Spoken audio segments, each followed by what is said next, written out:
वालेकुम। कैसे हैं सब लोग? ठीक ठाक हैं, उम्मीद करता हूँ आप सब लोग खैरियत से होंगे। आज का बड़ा इंटरेस्टिंग टॉपिक है बैंकिंग ऑपरेशंस का। तो आज जो हम टॉपिक डिस्कस करेंगे वो जेडीज़ ऑफ ब्रांच ऑपरेशनल मैनेजर, या उसको कुछ बैंक्स में ब्रांच सर्विसेज मैनेजर भी कहा जाता है और कुछ बैंकों में उसे ऑपरेशनल मैनेजर के नाम से भी जाना जाता है। तो कौन कौन सी ऐसी रिस्पॉन्सिबिलिटीज़ हैं जो कि एक ऑपरेशनल मैनेजर की होती हैं और उसे किस तरीके से वो लेके चलता है। तो इंशाल्लाह हम बड़ी डिटेल के साथ सुनेंगे। ये भी तमाम वीडियोस जो मैं बैंकिंग ऑपरेशंस से रिलेटेड कर रहा हूँ और जो मेरे चैनल का नाम है द गुड बैंकर।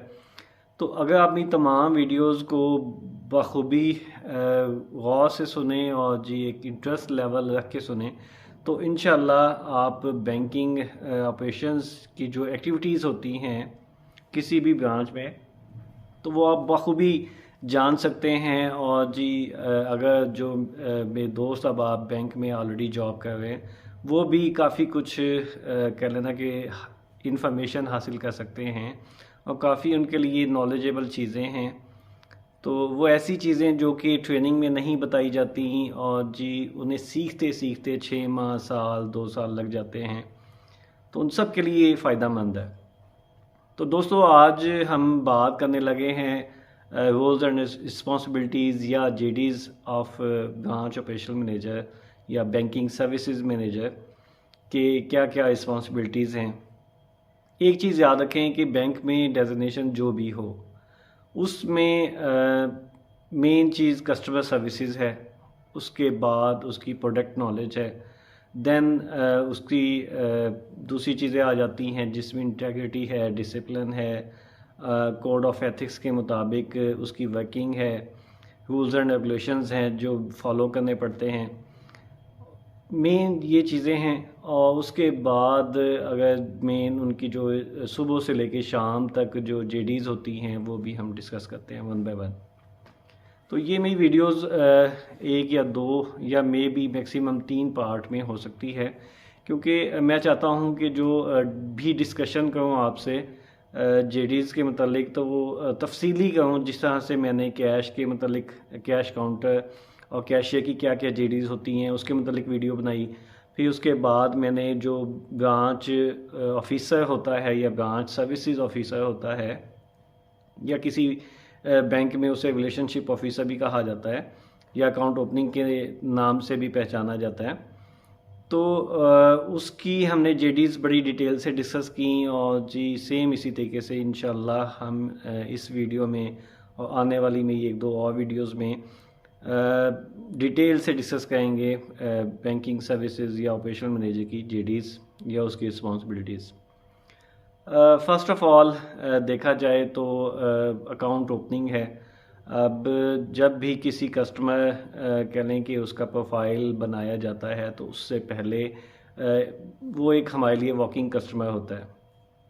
अब अकाउंट ओपन होने से पहले, कस्टमर बनने से पहले एक वॉकिंग कस्टमर का जो एक इंटरव्यू है या तो रिस्पॉन्सिबिलिटी बनती है ऑपरेशनल मैनेजर की या बनती है ब्रांच मैनेजर की कि वो डिटेल से उनसे इंटरव्यू लें, उनकी क्या मसूफियात हैं, क्या उनका बिज़नेस है, या अगर बिज़नेस नहीं है तो वो किस मद में अकाउंट ओपन करवाना चाहते हैं।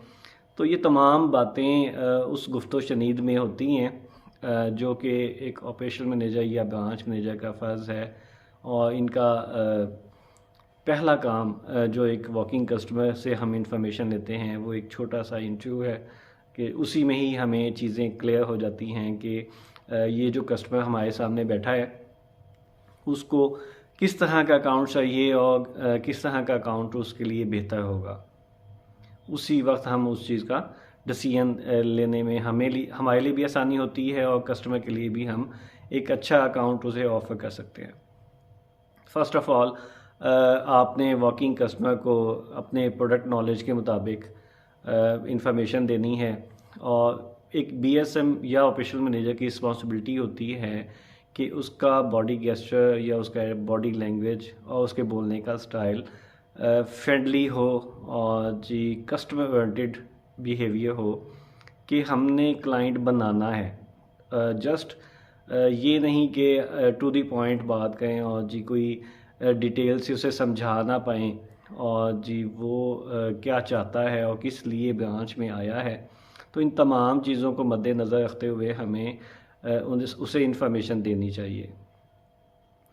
आपने एक क्लाइंट को जो है मार्केट करने के अंदाज से उसे नॉलेज देना है, ना कि जस्ट ये सोचना कि जी मैं इंफॉर्मेशन दूं या ना दूं। 50-50% चांस है कि जी वो अकाउंट हमारे पास खुलवाएगा कि नहीं खुलवाएगा। अब एक क्लाइंट जब किसी भी ब्रांच में आता है, ज़ाहिर बात है क्लाइंट ने मुख्तलिफ बैंक्स में जाना होता है और मे बी आपकी ब्रांच में आने से पहले 2-3 बैंकों में और भी गया होगा इंफॉर्मेशन की हद तक या इंफॉर्मेशन लेने के लिए। देन वो डिसाइड करेगा कि जी उसने किस ब्रांच में अकाउंट ओपन करना है और किस बैंक में अपना अकाउंट लेके चलना है। अब ये आप पे बेस करता है कि जब कस्टमर आपके पास आया है तो आप उसका वार्मली वेलकम करें और जी बहुत ही अच्छे गेस्चर के साथ उसको उसकी तमाम क्यूरीज़ का जवाब दें और उसकी नीड के मुताबिक जो उसके लिए बहुत बेहतर हो उस तरह का अकाउंट उसको ऑफ़र करें। अब जब डॉक्यूमेंटेशन देख लिया आपने, account information they the detail से, देन बीएसओ ने अकाउंट प्रोसेस करना है, सिस्टम एंट्रीज करनी है और उसकी अथोराइजेशन या उसकी वेरिफिकेशन बीएसएम ने ही करनी है। तो कस्टमर का प्रोफाइल जो है सही फिलअप हुआ है या नहीं हुआ, फॉर्म सही तरह से फिलअप है या नहीं है, ये रिस्पॉन्सिबिलिटी आती है बीएसएम की।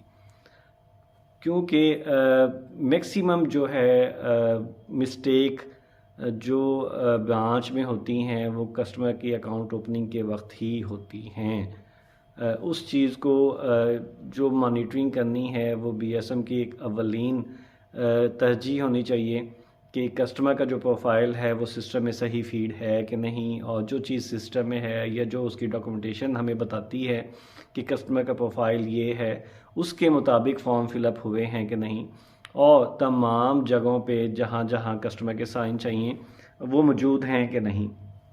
और अगर बिज़नेस अकाउंट है तो उसका letter head pad, NTN number और देन जहाँ जहाँ कस्टमर के साइन हुए हैं वहाँ पे स्टैंप लगवाना, ये भी वेरीफाई करना और इस चीज़ की तस्दीक करना बीएसएम या ऑपरेशनल मैनेजर की ज़िम्मेदारी होती है। उसके बाद हम आते हैं अकाउंट ओपन हो गया, उसके बाद चेक बुक और एटीएम कार्ड जो कि मुख्तलिफ बैंकों में मुख्तलिफ औकात में आते हैं। किसी बैंक में 1 हफ़्ते बाद आते हैं और कुछ बैंक ऐसे हैं कि जो 2 या 3 दिनों में कस्टमर को एटीएम कार्ड और चेक बुक प्रोवाइड कर देते हैं। अब उस चीज़ का जो फॉलोअप है कि जैसे ही आपके पास नए अकाउंट्स के एटीएम कार्ड या चेक बुक्स आती हैं तो कस्टमर को इन्फॉर्म करना और उसको वक्त पे वो चीज़ प्रोवाइड करना भी बीएसएम की रिस्पॉन्सिबिलिटीज़ में आता है। तमाम बैंकों में एक चीज़ बड़ी कह लें कि तरजीह दी जाती है, उस चीज़ का ख्याल रखा जाता है कि जो ब्रांच में मौजूद होते हैं एटीएम कार्ड्स और चेक बुक वो डुअल कस्टडी में हों। और डुअल कस्टडी का मतलब क्या है कि जी जब ब्रांच में आए तो ज़ाहिर बात है कि बीएसएम ने डाक रिसीव करनी है और डाक अगर भिजवानी है तो वो भी बीएसएम की रिस्पॉन्सिबिलिटी है कि वो अपनी निगरानी में डाक को सही तरीके से डिस्पैच करे। अब एटीएम कार्ड और चेक बुक रिसीव किए और उसकी एंट्री जो है बीएसओ करता है सिस्टम में, देन अथोराइजेशन बीएसएम के पास आती है या मुख्तलिफ उसकी कह लें कि कुछ बैंक्स में मैनुअल शीट्स होती हैं या रजिस्टर्स होते हैं जिसमें वो मेंटेन करते हैं अपना रिकॉर्ड एटीएम कार्ड्स का या चेक बुक्स का। कुछ बैंक्स में कुछ बैंक्स में होती हैं सिस्टमेटिक चीज़ें होती हैं, सिस्टम में फीड करते हैं। तो उन चीज़ों का बहुत ज़्यादा एहतियात किया जाता है और जी कस्टमर को ऑन द टाइम चीज़ें प्रोवाइड करना ये बहुत ब्रांच की किसी भी ब्रांच की एफिशिएंसी में और उसकी गुड वर्किंग में आती है। देन अगर देखा जाए तो बीएसएम की जो रिस्पॉन्सिबिलिटीज़ में आता है वो है आपका लॉकर मैनेजमेंट। लॉकर ज़ाहिर बात है कि ब्रांच की एक अच्छी प्रोडक्ट होती है, किसी भी बैंक की अच्छी प्रोडक्ट होती है जिससे बैंक अर्निंग कर रहा होता है, तो कस्टमर को आपने कोशिश करना है कि ब्रांच जब भी किसी नए क्लाइंट का अकाउंट ओपन करे तो उसको तमाम प्रोडक्ट्स के मतलब बताए जो जो बैंक प्रोवाइड कर रहा है, चाहे वो डिजिटलाइजेशन है किसी भी बैंक की, और वो ऐप है उनकी वो डाउनलोडिंग करनी है, या उनका एटीएम कार्ड उसको यूज़ कैसे करना है, ऑनलाइन बैंकिंग कैसे करनी है, एसएमएस की अगर कोई फैसिलिटी बैंक देता है तो उसके मतलब बताएं। और उनके ये याद रखिएगा कि जो भी बैंक की प्रोडक्ट है उसके चार्जेस जो हैं वो एक्यूरेट बताएं, क्योंकि मैक्सिमम बैंक्स जो हैं वो कंप्लेंट फेस करती हैं क्लाइंट्स की कि जी हमें और जब अकाउंट ओपन किया गया था उस वक्त हमें नहीं बताया गया कि एसएमएस के मंथली चार्जेस या एनुअल चार्जेस होते हैं, और या हमें नहीं बताया गया कि जी एटीएम कार्ड जो हमें दिया गया उसके सालाना चार्जेस क्या हैं, और ये भी नहीं बताते कि जी चेक बुक जब दी गई तो उसके क्या चार्जेस हैं, वो एक चेक जो है कितनी प्राइस का कस्टमर को पड़ता है। तो ये तमाम चीज़ें बीएसएम की और जो ब्रांच में मुतलका स्टाफ है, चाहे वो बीएसओ है या कह लें कि दूसरा कोई मुतलका ऑफिसर बैठे हैं, उनकी रिस्पॉन्सिबिलिटी में आता है कि क्लाइंट को वाज़ेह तौर पे बताया जाए कि इनकी जो भी प्रोडक्ट क्लाइंट यूज़ कर रहा है तो उसके क्या क्या चार्जेस हैं। और सम टाइम कुछ बैंक्स तो ऐसे भी हैं कि जो अगर ऑनलाइन फ़ंड ट्रांसफरिंग है ऐप के थ्रू, उस पे अगर कोई चार्जेस डिडक्ट हो रहे हैं तो वो भी नहीं बताते, अगर एटीएम के थ्रू ऑनलाइन चार्जेस लग रहे हैं तो वो भी नहीं बताते। तो ये हमारे एक चीज़ का बहुत ज़्यादा ख्याल रखना चाहिए कि जॉब करते वक्त हमें कस्टमर की केयरिंग करनी चाहिए, उन्हें हर तरह की प्रोडक्ट नॉलेज देनी चाहिए। और ज़ाहिर बात है कि तमाम बैंकों में semi annually schedule of charges change होते हैं, तो according to schedule of charges ये तमाम चीज़ें स्टाफ को जब तक नो हाउ नहीं होगा तो हम क्लाइंट्स को अच्छे तरीके से डील नहीं कर सकते। तो आज की वीडियो में ये चीज़ें जो इनिशियल जो एक वर्किंग होती है किसी भी ब्रांच की, जो एक बीएसएम या ऑपरेशनल मैनेजर बैठा फेस कर रहा होता है चीज़ों को, और इन्हीं दो अभी फ़िलहाल मैंने ये दो चीज़ें डिस्कस की हैं, अकाउंट ओपनिंग और जी प्रोडक्ट नॉलेज और देन उसका लॉकर मैनेजमेंट। तो इसके बाद इंशाल्लाह नेक्स्ट हमें बीएसएम की क्या क्या रिस्पॉन्सिबिलिटीज़ हैं या क्या क्या उसकी जेडीज़ में आती हैं, तो वो इंशाल्लाह नेक्स्ट अगली वीडियोस में डिस्कस करेंगे। तो तब तक के लिए इजाज़त दीजिएगा। अल्लाह हाफ़िज़।